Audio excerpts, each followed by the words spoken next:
Now what do we have here? A stat block for Commoner Assassin. 10 armor class, 12 hit points, okay. Challenge rating 1/8, not terrible. Saving throw dex plus 12, little much for a commoner. And also, Deathly Dagger. Melee weapon attack plus 20 to hit, reach 5 feet, alright. One target. Hit is 1 slashing damage. If the target is a dragon, humanoid, celestial beast, monstrosity, fiend, fae, or giant, they suffer, instant death. I mean, yeah, that seems 100% balanced to me. Nothing wrong here, nothing of note. I mean, it can't kill aberrations. So, I mean, if you want to take this thing out, I guess you could ask a Mind Flayer really nicely for help. What could possibly go wrong?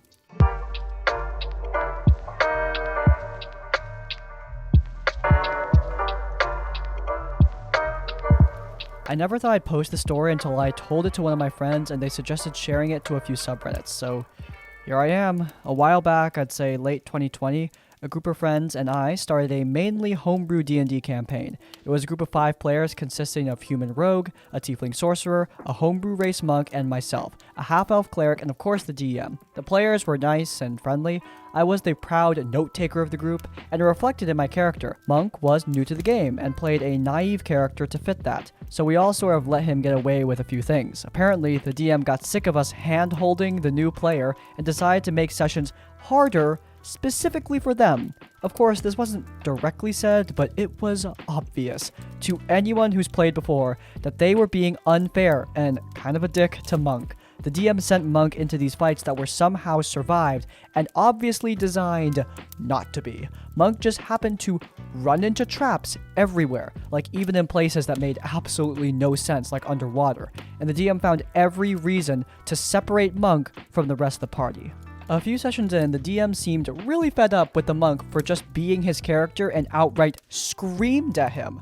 I don't know their history, but I was under the assumption that they had never met, so I don't get why the DM did this. Eventually, the DM's shenanigans got the player down to their death saves. Even in the roll, the DM was being completely unfair to Monk. They even rolled a nat 20 on a death save, and the DM still tried to pass it off as some sort of fail. I'm guessing because Monk is inexperienced, the DM thought they could get away with this, and he almost could. None of the other players were really speaking up about it, so I had to. I tell the monk that a nat 20 is an automatic success and not to listen to the DM. The DM gets pissed. Later in the campaign, at a big boss battle with several evil mages / cultists, Monk goes down. I try to heal them. I get counterspelled. Like, seriously? We beat the mages and I heal the monk. The DM decided for some reason to roll for healing for me and behind his table, so clearly he was trying to fake the rule. Shocker, Monk barely heals, but he's not lying on the floor dead, so we move on. Also, quick mention, the DM was leveling up our characters at milestones, but not Monk. Which, yeah, that's definitely not normal. I asked the DM about it privately, and they made some lame excuse, which was really dodgy. I kept trying my best to help Monk, using up most of my turn just healing them, but there's only so much I could do. But at one point, the DM just decided to kill Monk's character outright instead of rolling for it. Just said, "And you're dead. Roll up a new character." Monk hadn't even finished his death saving throws. I did mention it before, but the homebrew race Monk played here, well, it gave him advantage on death saving throws, which I understand could be OP, but the DM looked through everything suggested for homebrew and approved it before we played. I know, because I had a homebrew item. So what they approved was their fault. Either way, Monk was now dead, quote-unquote, and he decided to just leave the campaign, rightfully so. I decided to give the DM one last chance to be a good person, but they decided to call Monk a crybaby, and then do what I can only describe as gloat over their victory. At this point, I'm so sick of this, so I tell them that if they believe being an asshole and ruining the game for new players is a victory, they're the crybaby, and I'll have no part in it. My friend who played the sorcerer agreed, and Rogue just kinda left us without any sort of indication. My friendship with the DM was already really loose, and it felt like dead weight, keeping them around anyway. I reached out to Monk, and we're still friends to this day. I was thinking of inviting them to a campaign, and remembered the story. I hope the DM didn't ruin Dungeons & Dragons for them, because he was actually really good at making homebrew and role-playing. This is just one of the D&D horror stories that came to mind I have to share, so tell me if I should post some more. This was very well written, so yes, absolutely OP, you should post some more. But anyway, look, there is a really big thing here that bothers me. Look, DMs out there. I'm a DM too, and let me tell you, killing players is not a feat. in any way. You are the dungeon master. You have the power to snap your fingers and just declare them dead. So bragging about killing a player character is, well, it's not something I call a high standing achievement. You haven't accomplished something by killing your players. Now, that's not to say that you can't kill off some player characters. You absolutely can. There are times where player characters are going to die. It is part of D&D sometimes. However, it's not something that you should be targeting. And that's what we're seeing here. This is the opposite of favoritism, and in my opinion, it is way, way worse. It's way, way, way, way worse here because the monk is a new player. This is their first experience. Look, I'm not saying you have to handhold everybody, but giving them a little bit of guidance is really healthy. They're new to this game, and frankly, D&D can be extremely confusing. You should be helping them, not going out of your way to kick them while they're down. Basically, this DM, he's kind of a dick. This is certainly not one of the most horrific ones, as I know there's way worse stuff on here. But we recently booted a problem player, so I thought I'd share my tale. The cast is the DM, the cleric is me, paladin's our problem player, and warlock. Played another paladin first, but they died. Ranger, barbarian are the rest of the group. They were very good players, and we remained friends. Like all stories, the red flags, they started right at session 1. I had never played with either paladin or ranger, but they were known to all the others, so they had to be amazing players, right? And I was right about ranger, but oh boy, so wrong about paladin. We start the campaign, get to know each other, all is well, we meet paladin, and they're a satyr with big horns and no pants to accommodate their goat legs. In small talk, they let out the first joke about how they're horny. Alright, cringe is cringe, but bad jokes, they never killed anyone. So we all kind of awkwardly laugh it off and follow the plot threads. In my head, I just imagine they might be playing a paladin, but they're awkward in real life, so who knows. Later in post-session talk, I bring it up about how the paladin's name is different in Roll20 and in Discord, and DM tells me it's because they wanted his character's initials to form a certain word. And yes, it was a certain body part. Yeah. A few sessions go by with Warlock's character dying to get us out of a pinch. My cleric and the paladin discover they really work well together, and even that our backstories touch on the same central point of the Feywild. On post-session, I'm over the moon. This is a character I put a lot of effort in the backstory, so having another character that can effortlessly bring that to light is nothing short of awesome to me. I'm new to role-playing and TTRPGs in general, so I really feel like stressing how happy I was. They then ask for my permission for Paladin to start making moves on Cleric. I, for the same reason I was happy, am now very nervous, and I explain that I really don't want to deal with romance with my player characters right now, but maybe later when I was more confident. Granted, Paladin had connection issues sometimes, and me as well, but for me, the air was dead silent for a good minute until he just logged off. Make of that what you will. We get to the big city, and in downtime talk, it comes out that my cleric, a small-town religious girl, never really went out for fun, backstory reasons. They then propose we go on a, and I quote, debauchery night. Paladin wants in on the booze bonanza, and Paladin expects me to accept. My cleric is not stupid, she knows what that means, and I even joke in character about how these city folk have really weird customs. Refusing, but Paladin is no longer proposing. They say, paraphrasing to the best of my memory, again, I'm not forcing you, but you really should go. I go for in character, again, saying something about how I don't really like drinking, but Paladin doesn't think so. If you get drunk, I can just lay on hands to make you not drunk. And mainly just repeats themselves.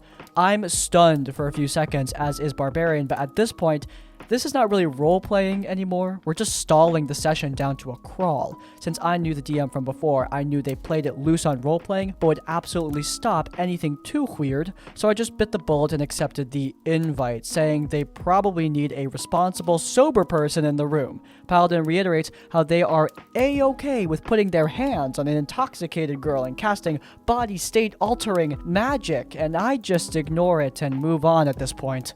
In hindsight, I should have said in post-session that made me uncomfortable, but you know what they say about hindsight. So, more plot rolls around, and eventually my dreaded debauchery session comes. Paladin says we're essentially gonna pub crawl, and my girl is fine with that. They then take the entire party to the city's, night ladies lounge. The DM can tell that no one is feeling this, so instead of a full-blown you-know-what house, They make it more of like a Japanese hostess bar with benefits. You can talk and drink with them, maybe light touches, but nothing too much. Otherwise, you gotta pay for like the higher service, and we fade to black, which worked wonders for me, since that kind of content is my one no-go. No one really wanted to go there, honestly, except for Paladin. Warlock hid the location of it, Ranger denied ever being there, Barbarian's disappointed because this looked like a classy sort of bar, so no cheap ale. We arrive there, get a table, and a hostess NPC starts talking to us, all perfectly normal. The hostess even tries to calm down my cleric, who was overheating. It was pretty fun. When Paladin tells me I can order whoever I want and wants to know my type, I play into the overheating thing, saying pretty much cleric.exe stopped working, and thankfully the party managed to defuse the topic and distract them with something else. I recover and order a single cup of tea, following Ranger's lead, who just does not care and pretty much has one foot at the door at all times. Paladin hears me ordering and tries to push me into drinking alcohol, but is again defused by the party. Half an hour later, or something, a miracle. Paladin's connection fails bad, and we all take the opportunity to pay the tab and leave. We start a proper pub crawl and find some other places throughout the city before finding a place that had some shopkeeper NPC seated, and we stay by them. Our luck was not long-lived, and Paladin is back before long. At this point, my character was much more relaxed, being around people she knew and trusted, so she eventually decided to try some wine. You know the drill now, right? Again, I get asked by Paladin about my taste in people, and at this point, I already drank some wine, so DM asks me to roll a table of alcohol-induced bad decisions. Patent pending, and I roll something about hugging someone. I choose the safe way out, hugging the barbarian, who is a bunny, not an Herenegon, an actual rabbit. I can only guess that this did not sit well with our Paladin problem player because they proceeded to again press the same old issue. At this point, I was starting to get annoyed, but I was trying to still solve it in character, slurring my words and pretending I didn't understand. Warlock finally put an end to this BS, saying in polite but no uncertain terms, my character was in no shape to go looking for a date. The abrupt cut seemed to hit home, and Paladin finally left me alone, but not before looking for a couple in the bar, described as being sort of a homely family place, and proceeded to nonchalantly offer to partake in You just nonchalantly do that? Nonchalant 3 ways, not where I saw my day going. They got a persuasion roll, but rolled badly, and the DM immediately tells them that the couple is not much interested. Later in post-session chat, Paladin does not stay, and Warlock apologizes for interrupting, but I say it was fine. After that session, my cleric got some nice role-playing in with everyone else in the party, with an all-girls spa day and a clothes shopping trip. It really helped to flesh out her character more and have some nice growth, which is important because of my subsequent call of retiring her. Warlock chose to retire too, so we were rocking new faces come next session. This matters. We had a sort of private conversation last session with pretty much everyone but Paladin, as they were busy, so she had a nice goodbye, as did Warlock's character. Next session comes around. Before DM even starts setting the scene, Paladin asks if they've met my new character yet. My new character, not Warlock's, just mine. Quick reminder that Warlock's change was the expected one, mine was on a whim. We quickly answer no. My cleric says a final goodbye and leaves for good. The session progresses, we meet new and revamped Warlock. Paladin barely bats an eye. After an hour or so, they got to meet my new character, but Paladin was out of the call for connection reasons. When they're back, just guess what their first priority is. Is it A, making sure everyone is okay and up from the fight used as a plot device by the DM? Is it B, making sure the, as far as they know, NPC is okay and safe given they're supposed to be a paladin for a good-natured goddess? Is it C, desperately trying to find out what my new character looks like? Take your pick now, it shouldn't be too hard. I wish I had imagined the bored, uninterested, disappointed sigh that followed when DM reads the description of my character, who is a guy. Eventually we did kick Paladin, but mostly for other stuff, like telling Ranger how to build their character. After I made it public that my cleric would be retiring, it sparked a conversation of who should take up the mantle of the healer. There's a level up around the corner, so they nonchalantly suggested that they should take up a second level of Ranger for the spellcasting and be the party's dedicated healer. No amounts of Ranger telling them that that's not how they wanted to play their character was enough. They also play D&D like it's Skyrim. Our campaign is a tense, morally complex dark fantasy. We would try to make plans, but every time, Paladin would play them way down. A nice quote is when we were trying to kidnap a highly guarded mayor, and most of the party was taken hostage, save for Ranger and Paladin. Ranger was trying to work together and make a plan to dodge this full TPK, and Paladin says, "We swoop down and just mop them up." They would frequently either not care about consequences or downplay them to infinity. Metagaming. Warlock had little imps as helpers and kept them secret from other characters. Paladin would just randomly fire Divine Sense off to try and find the imps that they did not know about in character. They'd also have the gall to say, "I never metagame," interrupting touching moments with main character syndrome. Oh goodness. Barbarian had to not show up to a few sessions because they were doing some medical stuff, so the DM made this really nice rescue mission based on their backstory, resulting in a really cool character moment when my cleric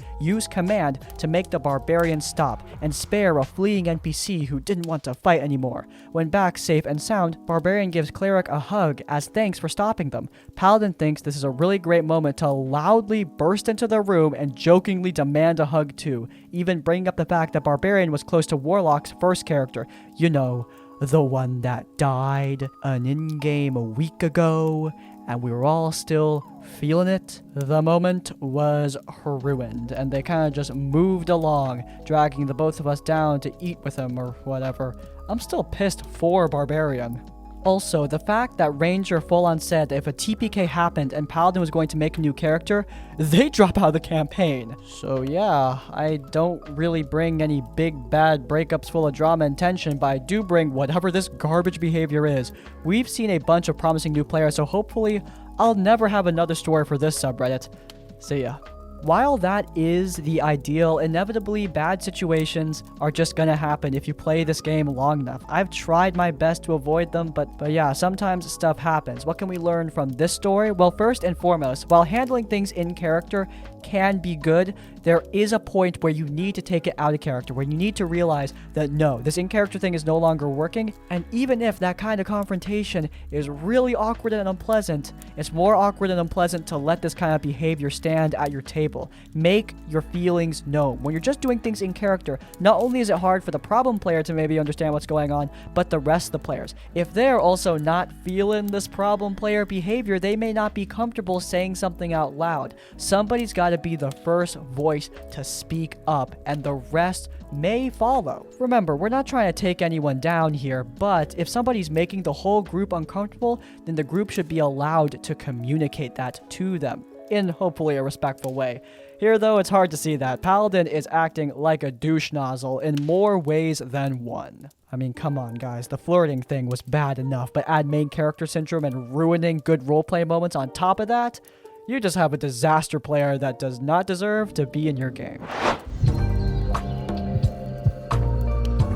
So I had DM for about 2 years who was kind of a wreck, but I stuck around because I thought she was my friend. I have many stories about her, but here is one of those stories. So this DM, we'll call her Tanya, not her real name. She was queen of homebrew, making her own world and lore and prophecies. God, did she love prophecies. She took my fairly normal character with a whole backstory and made it so that her father was the immortal Jinn of Fire and her mother a demigod of fire.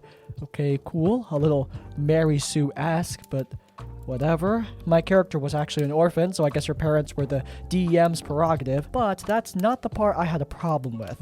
Anyway, incredibly borked campaign things happen, and then we stumble across my character's storyline. We go to a village and discover that people she knew once upon a time now really hate her for no real reason and have teamed up with a god dragon. One who hates my character specifically because of the backstory my DM has given me. Okay, sure, we're gearing up to go face him as a bunch of level 11s, but you know, we're trying to prepare for it the best we can, because, well, he's a god. We are apparently moving too slow for the DM though because they decided to press the issue. Our paladin is cornered alone by one of the god dragon's minions.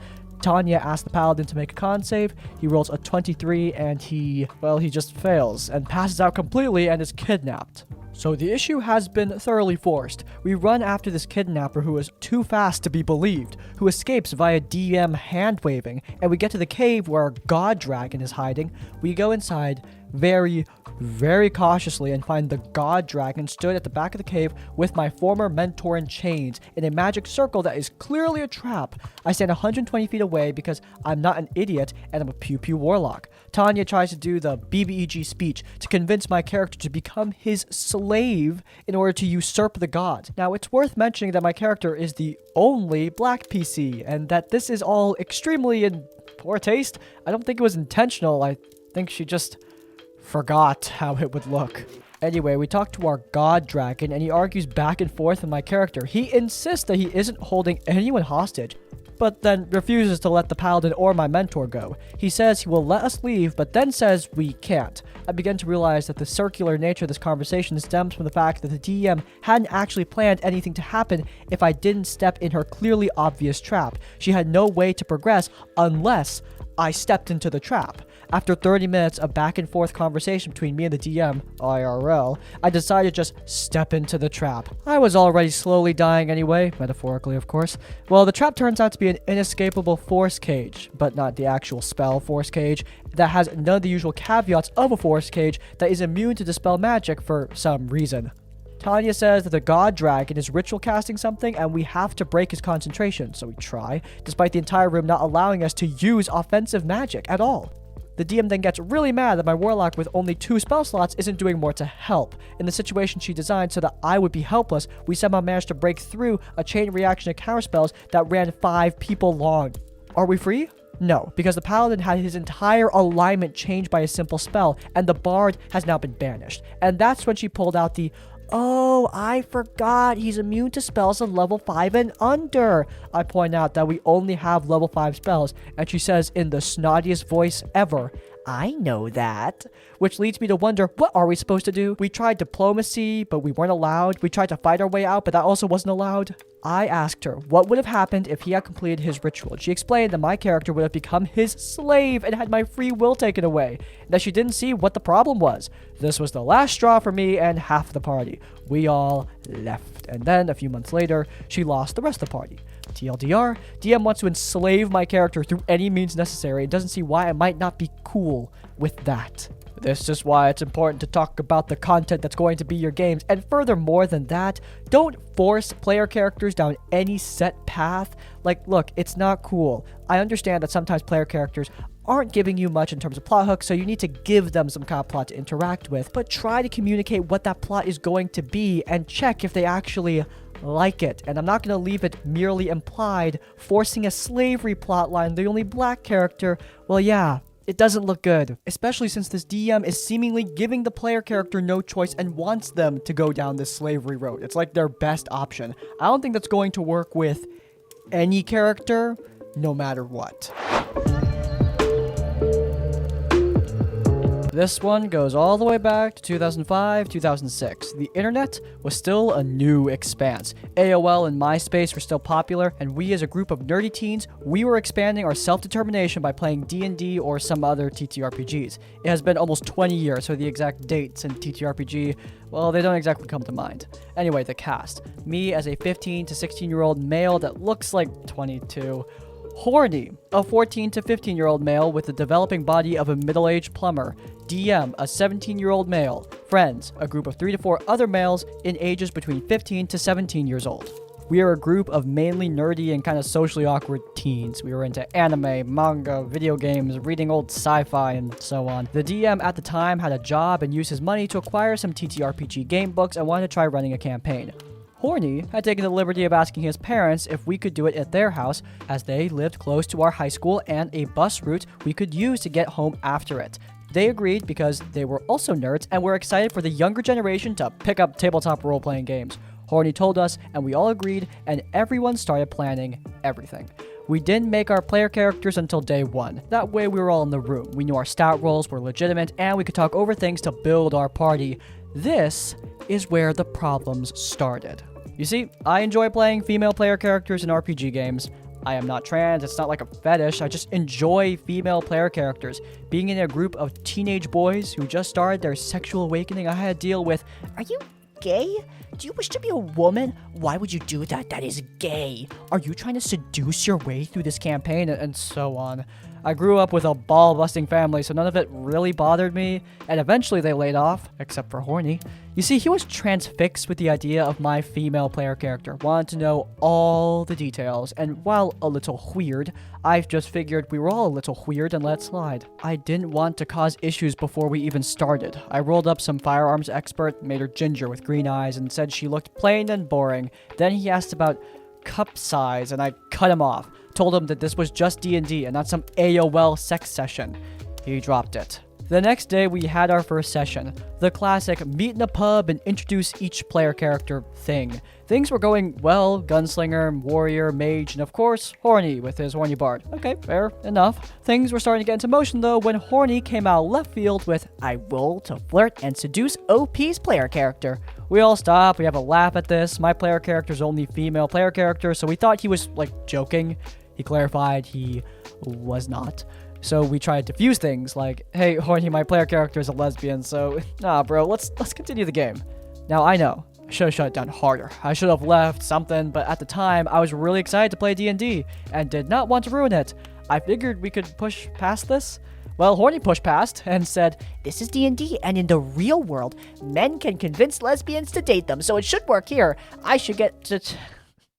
This sounds familiar. Seriously, guys, I think I know exactly who this dude grew up to be. Me try and get her to be straight. Something is wrong about that. Whenever it's this woke, belligerent LGBT shit that has her, you know what happens when women don't ever come to terms with themselves? Oof, that's rough.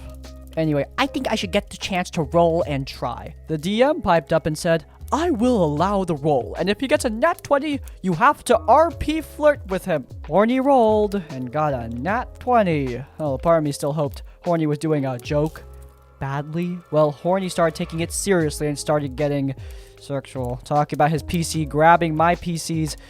Oh my god. He was trying to get flirty with me. So needless to say, I left. I took my player character sheets so he couldn't do anything weird to them. I told him, this is too weird and too creepy. I took my happy ass home. They tried for another week to do some more D&D, and Horny was non-stop horny, so they just stopped the D&D as he was trying to get the DM to RP NPC flirting and other things. All the guys there, except for Horny and the DM, gave me an apology of some kind, as they all thought it was a joke gone wrong. The DM didn't apologize, but did say he too thought it was just a joke until Horny tried to do it to him. Horny just refused to ever admit he did anything weird, and I kept my distance from him after that. They didn't play D&D with Horny again for a while and made strict rules he couldn't do anything again, or he would tell his parents / kick him from the group. And I refused to play D&D again until 2020. I told my new group my past experience and said for me to play, I want no flirting or seducing player characters, no stealing from their PCs, and no horny BS. A perfectly okay rule to have, but I also want to give some crap to the DM in this situation. Look, I usually have a little bit of understanding towards DMs who can't handle these problem player situations. It's not exactly in the DMG. But here, this DM is encouraging the situation by allowing a nat 20 roll to force a PC romance, which is never ever okay. We've talked about plenty of creepy players, but this DM is straight up just as sleazy by letting that happen. Look, if this is how you and your group of friends joke around, then that's great, but if somebody's not in on the joke, then you need to stop, because clearly here, it's no longer a joke. It's just extremely uncomfortable. Alright, and that's going to be it for today's episode of RPG Horror Stories. If you guys enjoyed it, then please do leave a like. If you want to see more of my content, then you can check out our Tavern Adjacent podcast, where I talk about all things D&D while also listening to some of your horror stories. And while you're there in the cards, subscribe to Crispy's Tavern to get more of our content as it comes out. And finally, if you want to leave your own stories or thoughts, go down to the comments down below. If you can't think of a comment, leave the comment unwanted plot to let me know you made it to the end of the video. And that's like, comment, subscribe. I will see you all next time. Farewell.